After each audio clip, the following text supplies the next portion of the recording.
Welcome to India glitz tinsel talk. Film Nagar gossip ని నమ్మాలంటే Kajal Aggarwal SS Rajamouli direction లో వస్తున్న ఈగా అనే సినిమాలో ఓ స్పెషల్ పాట చేయొచ్చట. ఆ సినిమాకి అదే హైలైట్. కానీ రాజమౌళి అవన్నీ గాసిప్ చెప్తూ ఇదో ఎక్స్పెరిమెంటల్ సినిమా, ఇందులో ఈగా ఓ యానిమేటెడ్ క్యారెక్టర్ అదే టైటిల్ రోల్ ప్లే చేస్తుంది అన్నారు. ఈ సినిమాలో కొందరు లైవ్ క్యారెక్టర్స్ కూడా ఉన్నారు.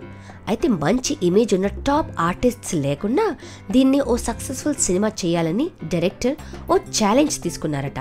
ఈగా సినిమాలో ఐటమ్ సాంగ్సే లేవు, కాజల్ ఇందులో ఐటమ్ నంబర్స్ ఏం చెయ్యట్లేదు, ఇవన్నీ బేస్లెస్ రూమర్స్ అంటూ రాజమౌళి ట్విట్టర్ లో పోస్ట్ చేయడం కూడా జరిగింది. నాని ఇంకా సమంత లీడ్ రోల్స్ లో ఉన్నారు. సుదీప్ నెగటివ్ రోల్ చేస్తున్నాడు. మరి భారీ బడ్జెట్ ఉన్న ఈ సినిమాలో స్పెషల్ ఎఫెక్ట్స్ కే ఎక్కువ funds కేటాయిస్తున్నారట. For more such updates, just stay tuned to India Glitz Tinsel Talk.